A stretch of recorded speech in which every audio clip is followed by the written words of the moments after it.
This painting's all about the Norse god Loki. He's the god of mischief, chaos, shape-shifting, and magic. Definitely one of the most interesting figures in Norse mythology. I don't think he's really good or evil, just totally unpredictable. Sometimes he helps gods, sometimes he completely ruins their day. What can I say? Loki's a trickster. He's got some crazy stories, and without him we wouldn't have Fenrir, Hel, Sleipnir, or Jormungand. Loki's been busy, and this is a really crazy family tree. I wanted this painting to feel like it caught Loki in a moment of transformation, like he's in between forms casting some strange spell. The glowing green energy is my take on his magic. Anyway, I just wanted to share the process and myth behind it, and now let's get on to some framing. So now that we have Loki all varnished up, he's very, very glossy. I don't know if you guys can see how glossy he is, but he is super glossy. I put a nice thick coat of glossy varnish on him. We are going to proceed with framing him up in his beautiful gold frame today. This is the frame that I got to put Loki in. And this frame is gorgeous. The details are just gorgeous. The gold is amazing. It's a really high quality frame. Got this beautiful greenish patina on the black that goes really nice with Loki. I just put a blanket on the table, kind of protect the frame. I have a very, very small table to work on.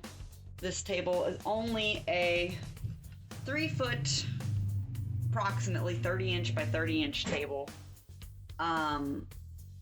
And so the frame barely fits on here. The frame itself, the total dimensions of the frame are gonna be almost 26 by 32 when it's finished. So it will be quite an impressive size for somebody to hang in their home on a wall somewhere. And framing up oil paintings is very, very easy.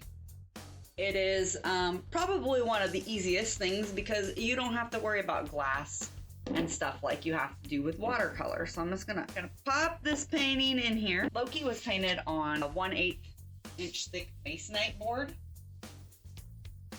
I'm also gonna take a minute and sign the back really quick. Put the date, my name, the medium, and what else? Oh, the title of the piece. And that way, if he is ever reframed in the future, 1 million years from now, everybody will know who made it, even though I signed it on the front. I like to sign it on the back too. This painting was also sealed. I sealed all the back of the masonite. Everything's been sealed with acrylic before I even painted oils on it. More about my board prep process in a future video, but long story short, make sure your painting supports are sealed if you're not painting on canvas. What's in this box? Well, I'm gonna show you. Friendly neighborhood acid-free foam core, yay!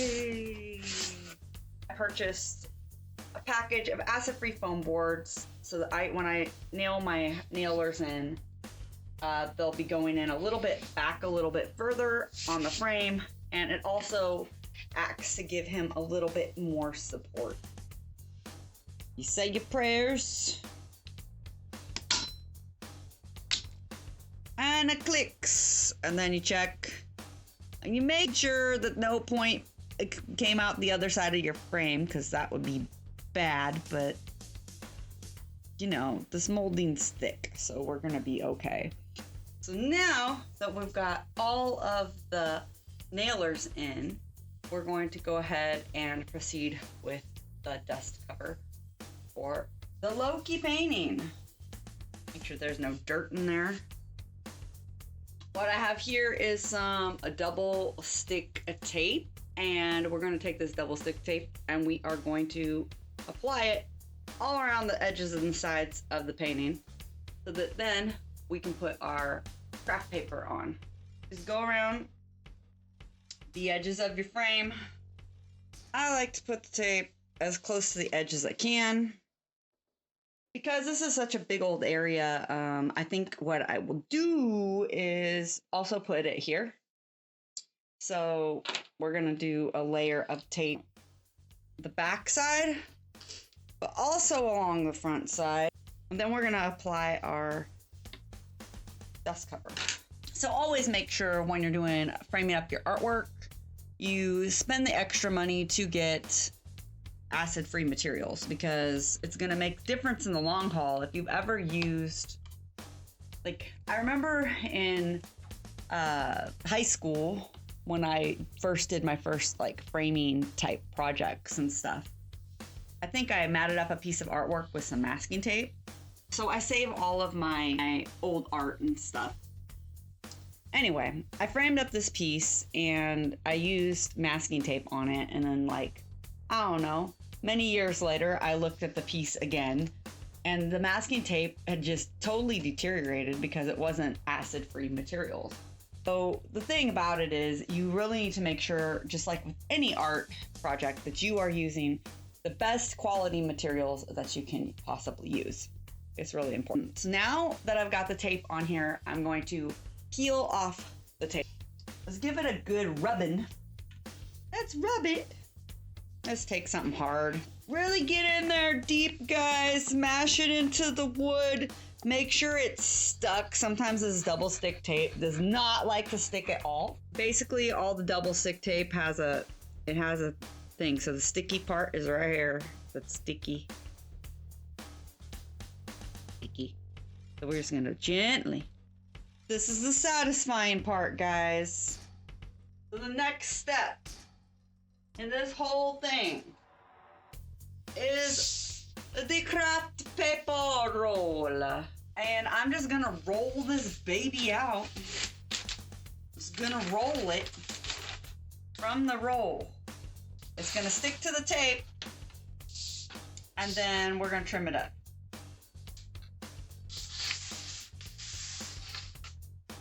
Here we go. Are you ready?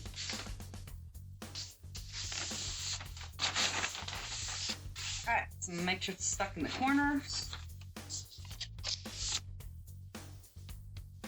Looks pretty good. That's not that bad. Then we're going to take our scissors.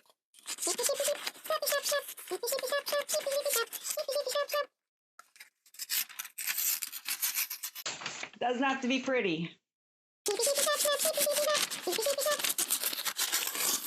Oh, my videography doesn't keep up with my scissors. Have a life of their own. Oh my god! Oh. Now, I only did that for convenience because this was a big old roll of paper, and so yeah, I just did that for convenience.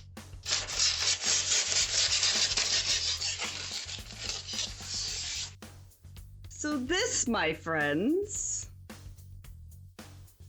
this is the Logan picture framing dust cover trimmer, model F60.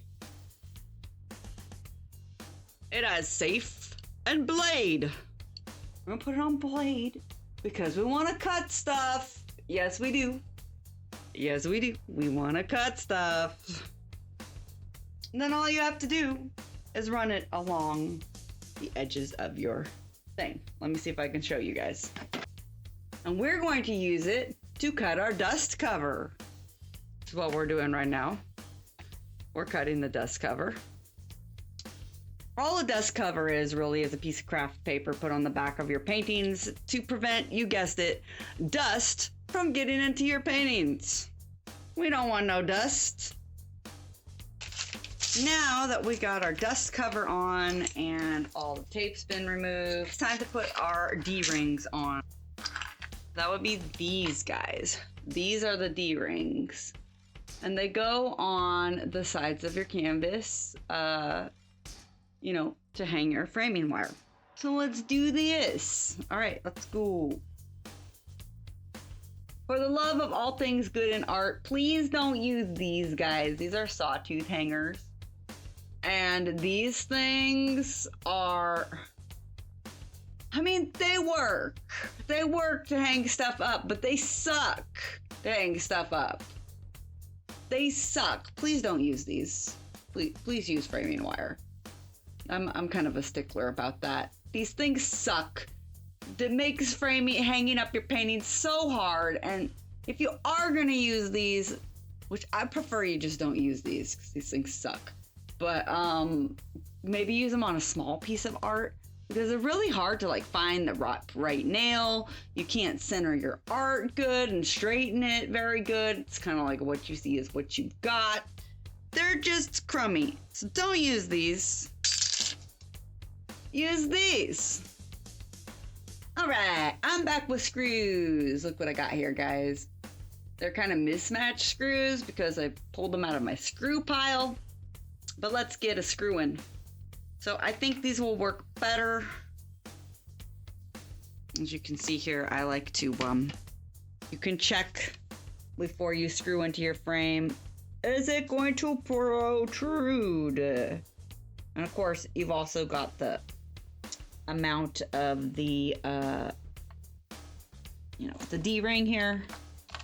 So you figure coupled with that amount. Is it going to protrude? No, it should not. Is it going to have enough bite? Probably.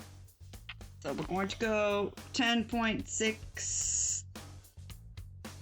So 10.5 is good enough. So that's 10.5 right there. For those of you who don't know about inches, America, we use inches. I'll put 10.5 inches.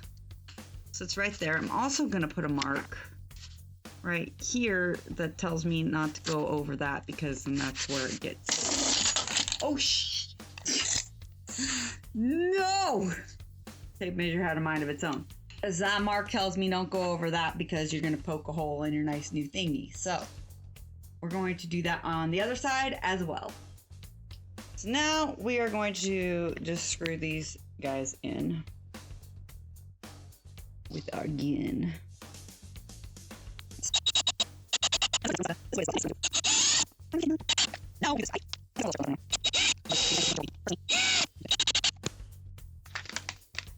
So we got to use these cutters. There we go. To cut down the framing wire. They came with nibbins I don't need for crimps.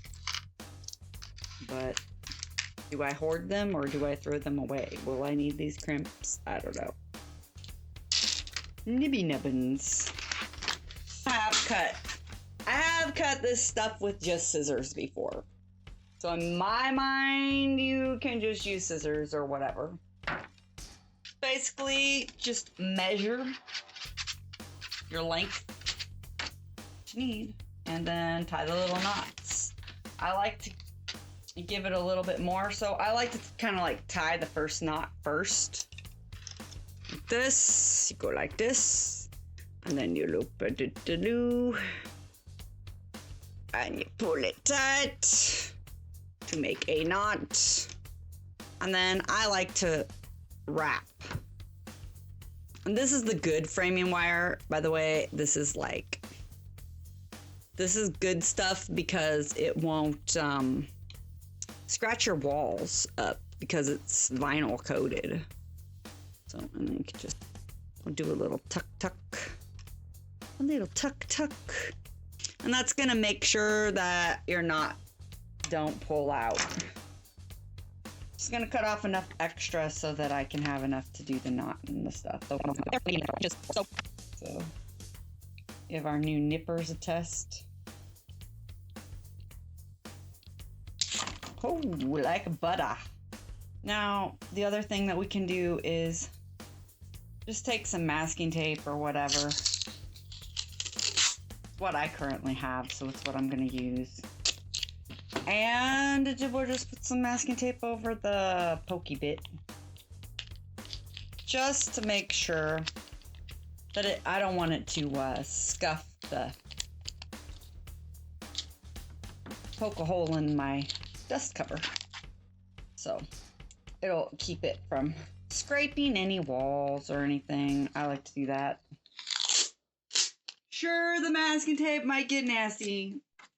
In 10, 15 years, might need to be replaced, but that's something that can be easily done. And with that, we are finished.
Thanks everybody for hanging out with me through this one. I've got a lot more mythology inspired pieces coming soon. So if you're into that sort of thing, stay tuned and feel free to drop your favorite weird Loki myth below. Also, if you're interested in purchasing this original piece of artwork or prints, please check out my website at www.illuminedarts.com. If you like this content, please like and subscribe for more. It really helps me out. And as always, stay creative.